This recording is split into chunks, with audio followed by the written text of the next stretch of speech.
Thank you for joining us. You're watching Tigrai television. I'm Tigrai, and now proceed to the details. Marking the 33rd Diabetes Day, Eider Comprehensive Specialized Hospital asked for an immediate delivery of insulin to avert the death of many suffering from lack of medication.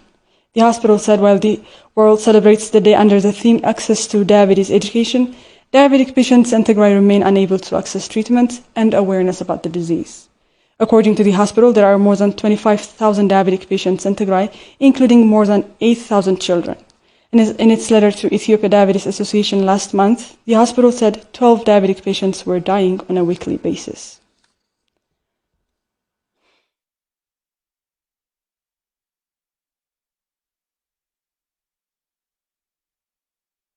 The continued delay in implementation of the Pretoria Agreement has also had an impact on health facilities across Tigray. As a result, many continue to lose their lives on a daily basis from preventable and treatable diseases. Our reporter Argawi Gabrumkel visited Mekelle General Hospital and spoke to doctors who say the peace agreement is meaningless unless it is able to save their patients. CEO of the hospital called on the Ethiopian government to make sure the deal is implemented. Mekelle General Hospital, the second largest hospital in Tigray, was used to deliver its services not only to the people of Tigray but also to the people of neighboring regions of Afar and Amhara. However, the 2-year-long war, the consequent all-encompassing siege and termination of basic services has compromised the quality of its services. Sister Hiot Aragawi, a coordinator of the RT case team at Mekelle Hospital, says the peace agreement signed made her happy and hopeful, though it has not yet brought any tangible difference to the people of Tigray, except only for hope. To ናይ ሰላም ሃዋህው ክንሰምዕ ከለና ሕዚ ፍሉይ ተስፋይነት ተሰሚዕና. We were hopeful after hearing of the peace agreement, and we thought our people would be getting a relief from its multiple problems as soon as possible. However, it has been almost 13 days now since the peace agreement has been signed. Yet still we haven't seen anything tangible besides hope. Dr. Philemon Mesfin, the chief executive director of the hospital, also says that the hospital is still losing many of its patients due to lack of medical supplies. Well, the peace agreement has been, since it's been signed, it's been almost 2 or 3 weeks. And they have promised to open the humanitarian corridor before about a week or 2 weeks. But for me, peace agreement, as a hospital CEO, peace agreement have to be as simple as getting medication for my patients. I cannot analyze the other political scenarios or something. For me, it should be as simple as getting the medications and getting the necessary equipment to treat my patients. So for me, that hasn't happened up until now. And I'm expecting, I don't want to be pessimist about this, because it's only been about a week or 2 weeks, and I do feel like the peace agreement can go a bit further, more than what's happening right now. And I do expect that I do have the rumors that the humanitarian corridor may open within shortly. But for me, up until now, the scenario is almost similar, if not worse, because we are losing so many kids every single day. We are losing so many patients just because of shortage of medications. Our staff have been working for the past 18 or 19 months without salary, and they are still here to treat their patients. But without medications and equipment, it's a bit tough job to do. So for me, the peace agreement should be as simple as getting my medications. But up until now, there hasn't been any change on that, and we are losing so many people every single day that we could have saved if we had the medication. According to Sister Hiot, the hospital has not yet been able to know the whereabouts of half of its HIV positive patients due to the termination of basic service and other related problems. የመቀለ ሆስፒታል ምስውንስቱ ቀዳማይ ጀማሩ ምዃኑ ማለት እዩ ካብ ሁሉ Mekelle Hospital is a pioneer hospital in treating HIV-positive patients in Tigray, and we used to treat patients who used to come from different places, including Afar and Amhara regions. Totally, we had around 4,000 permanent and 1,000 emergency patients here. Currently, we don't even know the whereabouts of half of our patients, as we don't have any access to telecommunication. In addition to this, we still don't know what is going on with our patients who live in the areas that are still controlled by Eritrean forces. Dr. Filimon forwarded his message to the Ethiopian government and all other concerned bodies to fully cooperate and work for the success and common good of the agreement with good faith in order to save the people of Tigray dying from lack of food and medical supplies. My message would have to be to the government of Ethiopia, because they are already the decision makers on this aspect. So, I want to express my concern, and I want to call upon them to act upon what they have signed, to practice what they have signed on the ground. So I know the implementation may not be as easy as signing the papers, but they would have to strive and work a bit harder than they are doing right now to save our people. If the signed paper is hurtfully signed, I believe that both parties want peace, and they have signed this agreement hurtfully, genuinely. So they should act upon what they have signed. And to the other organizations which are concerned on supporting the suffering people of Tigray, I want to call upon them also. Of course, it's not on their hands to bring whatever they want. I know we do have so many contacts with ICRC, WHO. They want to help a lot, but they are not being helped from the central government. They are not being allowed to bring in whatever they have in their stores and warehouses to Tigray.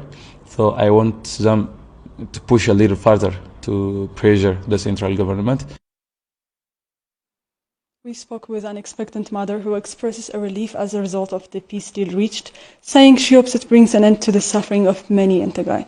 Miron Yamana has more. Rahel Kiros is a resident of Mala who is expecting, soon to be a mother. She explains her condition and concerns on how the siege has affected her life and her pregnancy. It is very hard to put in words. We have dealt with tremendous amount of hardships and adversities. I have experienced what any pregnant woman should never experience. We constantly worry that a drone may attack. On top of that, we don't even get proper nutrition due to the blockade. And we see that most of the children born during these times face physical deformations and are generally malnourished, which makes us worry even more. We also worry about after-birth defects, whether the child is going to get vaccinated after birth or not. Rahel expresses her positive feelings regarding the recent peace agreement that has been signed between the governments of Ethiopia and Tigray, saying that people will get a chance to live peacefully now that the destruction has stopped. I was very excited to hear about the peace agreement. We may be able to get the basic services restored, and the child to be born may receive all treatments that it will require. I'm thinking of naming my child Solomon if he's a boy, and Salam if she is a girl. She says that the implementation of peace agreement yet remains to be seen, and that things are still concerning as countless people in Tigray are living in dire situation deprived of humanitarian assistance.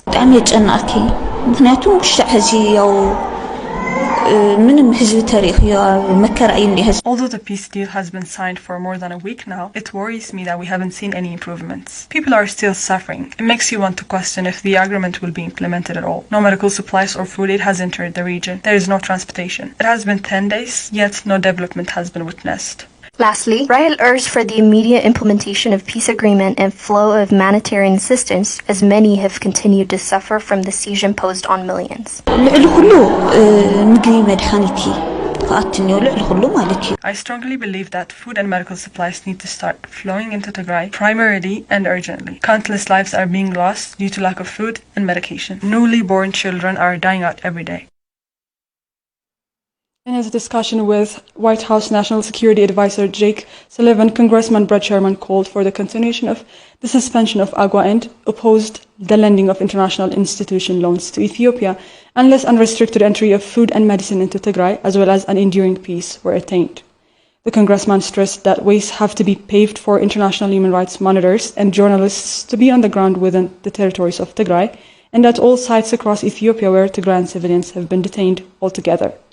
Congressman Sherman also said the withdrawal of Eritrean forces is a must for sustainable peace to be achieved, urging for additional measures in the event Eritrea fails to cooperate to a point where the president of the country be sanctioned if need be.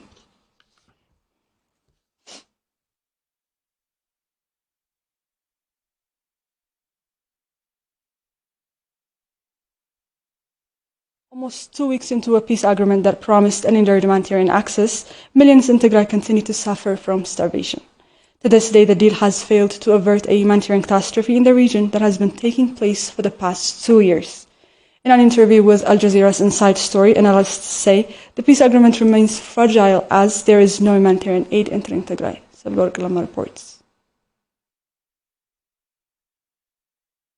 Following the 2 years long war on Tigray, an agreement has been reached between the governments of Tigray and Ethiopia around the beginning of November to permanently cease hostilities. However, implementation of crucial points such as allowing access to humanitarian aid into Tigray still remains uncertain, leaving millions desperate for food and medicine. In an interview with Al Jazeera, Tigrai Gaura Mikhail, an assistant editor in Tighat, a platform that documents the war on Tigray, says the use of starvation as a weapon still remains in place after the government of Tigray signed the peace deal mainly to avert the catastrophe in the region. And they signed because they wanted aid to get into starving people. People are dying from starvation. From multiple reports, we have been able to understand that there is immense suffering in Tigray. But even though they signed under that enormous pressure, we know that aid hasn't got into Tigray until today. So nothing had changed in terms of actually aid getting to Tigray, even though the very reason that Tigray representatives signed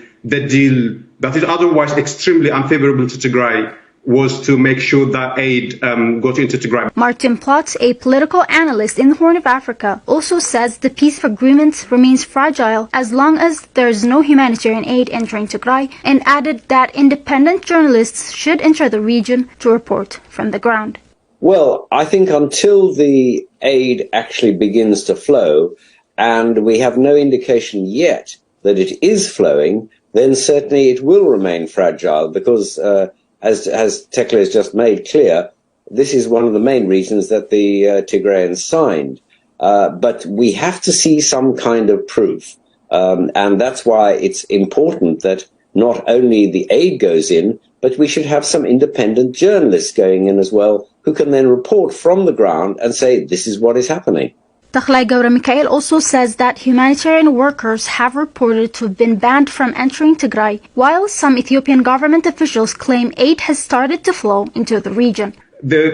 A senior government official was yesterday caught lying. He said that aid was flowing to Tigray, but immediately humanitarian workers in Ethiopia said that that was actually categorically a lie because they have been banned and they still continue to be banned from delivering aid. So the claim that aid is getting to Tigray is a complete categorical lie, and this is something that humanitarian workers have been repeatedly saying. According to the UN, there are currently over 5.2 million people in dire need of humanitarian assistance, including food and medication.